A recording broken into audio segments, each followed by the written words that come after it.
থাকলে দেখা যাবে কোথায় লেখা আছে, কোন বইয়ের পাতায়? আমাকে দেখাবেন কেউ মেহেরবানি করে?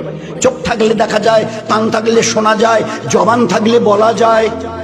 আচ্ছা কোথাও লেখা? ভাই আপনার নামটা চিল্লাম নাম, আরে আপনার চাইতে বড় সুন্দর চেহারা সুশ্রী, তো লোকটা ওরকম করছে কেন? আপনার চাইতে ভালো চেহারা, ভালো মুখ, ভালো কাপড় চোপড়, ভালো ফ্যাশন স্টাইল, তো লোকটা ওরকম করছে কেন?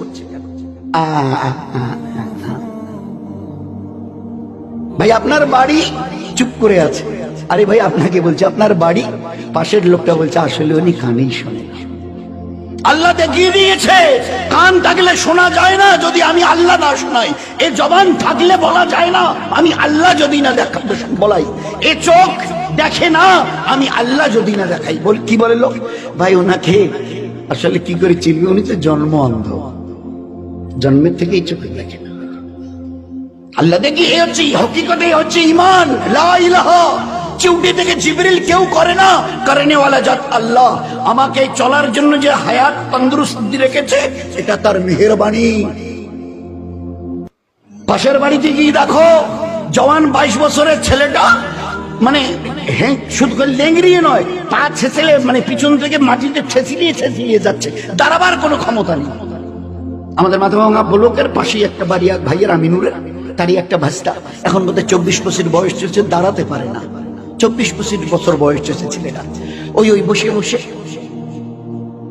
আল্লাহ তোমাকে একে দেখো আর তোমার নিজের চেহারাটাকে দেখে ভালো করে বুঝে নাও।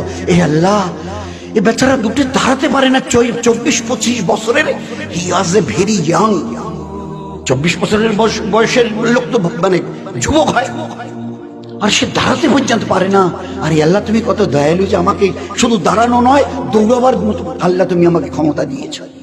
তবে আল্লাহ কোন জিনিসটা সিজ করে নেবে জানা নেই। এই জন্য দোস্ত একটু হুশ করে চলিয়ে, দুনিয়া মজাক উড়াবার জায়গা নয়, হুশ করে চলিও, আমার কাছে ফিরে আসতে হবে। ওই দিন আমায় 4টা জবাব নেব। সারাটা জীবন কোন আমলে কাটিয়েছো? জওয়ানি যখন টকবক করত, ওই জওয়ান কালের পুরো হিসাব শোনাও। Second question will be there. সারা জীবনের হিসাব দাও। দ্বিতীয় কোশ্চেন, জওয়ানি যখন ছিল 15 থেকে 30-35, ওই সময়টা কি করে কাটিয়েছ? মাল কোথা থেকে এসেছে আর কোথায় লাগিয়েছ পুরো হিসাব দাও। টাকা হিসাবে নয়, পয়সা হিসাবে, পয়সা কি করে এসেছে।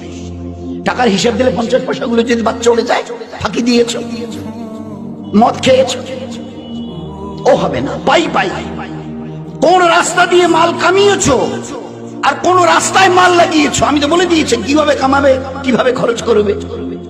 Fourth question will be there. চতুর্থ, যে দিনের ইলম তোমার জানা ছিল তার উপরে কতটা নিজেকে চালিয়েছো। তুমি তো মুসলমান, জানতে 5 ওয়াক্তের নামাজ ফরজ নয়, ফরজে আইন। 10 বছরের পরের থেকে ছেলে অথবা মেয়ে 5 ওয়াক্তের নামাজ পড়া ফরজে আইন, না পড়া গুনাহে কবিরা, না পড়া মুসলমানের সঙ্গে তার কোনো সম্পর্ক নেই, ইসলামের সাথে তার কোনো সম্পর্ক নেই, শুধু ইসলাম থেকে বেরিয়ে চলে গেছে। যার কাছে নামাজ নেই, ইসলামে তার কোনো জায়গা নেই। একটু আগে যে মহাসাহেব এই ব্যাপারে কথা বলছিল, আমরা কতটা মন দিয়ে শুনেছি আল্লাহই জানে।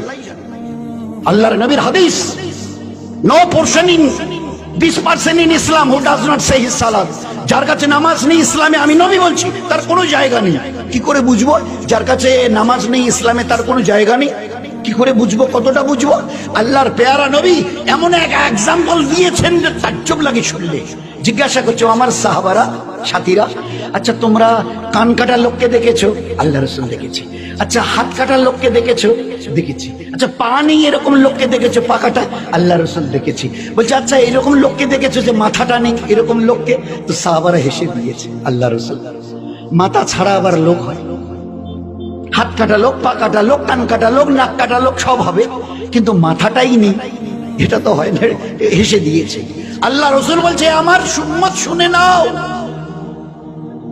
তোমরাই বলছো মাথা ছাড়া মানুষ হয় না, আমি নবী বলছি নামাজ ছাড়া মুসলমান হওয়া যায় না।